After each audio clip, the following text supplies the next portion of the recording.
The number of children attempting to migrate has remained high, but what has changed in terms of the care and treatment of those children? Well, the change is pretty dramatic, and you can see it when you walk into the facilities of the Customs and Border Protection Agency, where what used to be jam-packed adult detention facilities that were holding thousands of children today don't. And that's because we were able to relieve the stress of having so many children in what are adult facilities and take them and put them into a safe and responsible setting, whether a licensed care facility that is accustomed to caring for kids, or when there are no beds available at these licensed care facilities, then we have stood up these emergency intake sites that are temporary sites to provide kids with an appropriate setting, not adult detention facilities, and certainly not a desert. And so we're doing everything we can to make sure we responsibly provide for the care and well-being of these unaccompanied migrant children.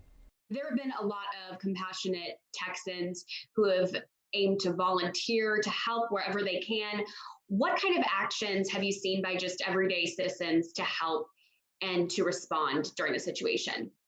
Well, we owe a big thanks to all the Texans who've stood up and helped us manage a very large and growing challenge. And because anytime you're talking about a child, especially a child who's probably suffered some real trauma, it is difficult to make sure you're doing right by that child.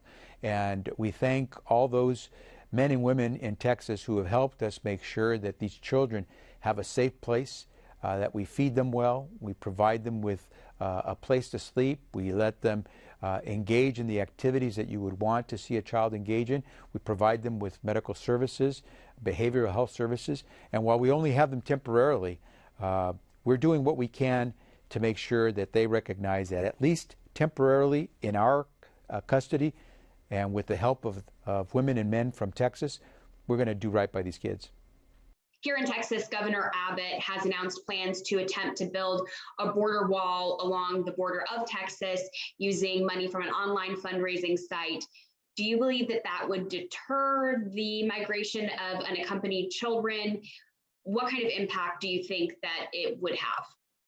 You know, Erica, I'm not going to deal with the politics of the state of Texas. We're trying to work with the state of Texas, including the governor, and certainly with those fine women and men of Texas who've been there to help us with the provision of services for the unaccompanied children coming across the border. We're going to do what we have to do. My responsibility is specific to the care of these children so that we can remove them out of the hands of the Customs and Border Protection Agency, which is by law only supposed to hold them for some 3 days. And so that's what I concentrate on. We've been fortunate with the help of a lot of great partners to try to do that well and do it responsibly, do it legally. All the politics, I'll let those folks deal with the politics. There was an emergency intake site here in San Antonio, and a lot of people signed up to volunteer through Catholic charities and other organizations to help there.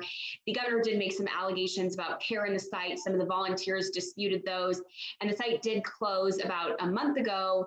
Were there any takeaways from that site, which was meant initially to be temporary? Just kind of any takeaways or comments on how that went?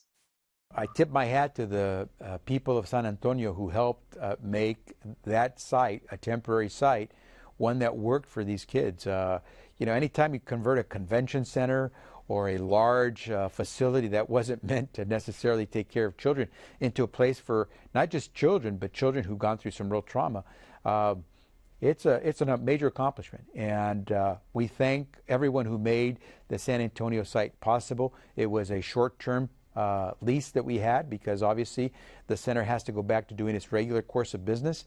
But we thank San Antonio for opening its doors to these kids. These kids have either been placed in the custody of a responsible adult in the U.S., usually a relative, or we have found a longer-term facility that it has licensed professionals that can provide some of those services.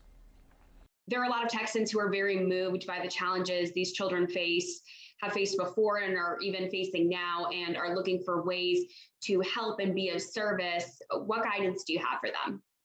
Well, I've visited many of our sites, and one of the sites that I visited had a for me, a compelling story. Our site in Long Beach, it's a convention center as well, and lots of kids there. And the community in Long Beach, California really came out to support the efforts and to help these kids. When I was there, and this was over a month ago, they had collected more than 70,000 brand new toys and books donated by residents in the community of Long Beach, so that these kids would have something more than just the bed and the food and the things that you typically try to provide in these temporary shelters. It was so generous that we were able to obviously share some of those toys and books with kids that were in our other sites, including San Antonio. And so people have stepped forward, and I thank them for doing that. Those are the simple things that people can do to make this temporary stay that these children have with us something that at least they'll remember as a generous one. It is tough. These kids have gone through a lot, and they still have a journey to go, because it's unclear what their final outcome will be, if they have to return to their home country or if they are qualify under asylum to stay here. But regardless, while they're in our custody, we'll do the best job we can of being responsible caregivers for them. What else would you want Texans to know about the mission going forward? Other than what I think people already know, and certainly in Texas people understand this because of the long border and the long relationship that Texans have had with folks from the southern part of the continent for so long. And that's to say, we get it, we know we need solutions. Unfortunately, this is what happens when you have a broken immigration system that doesn't get repaired, when Congress doesn't act. But that's not an excuse for us. We have a responsibility, and while we have a broken immigration system, we have a job to do. We'll do it, and in this case, as it pertains to these migrant children who have come across the border, we'll do the best we can to make sure that they're safe while they're under our care, and we'll do everything we can to make sure that while they go through the immigration process, that they recognize that the folks, people in America recognize that children should hold a special place in our heart, because they're innocent of their circumstance, and we want to make sure that they recognize that in America we really do value our children.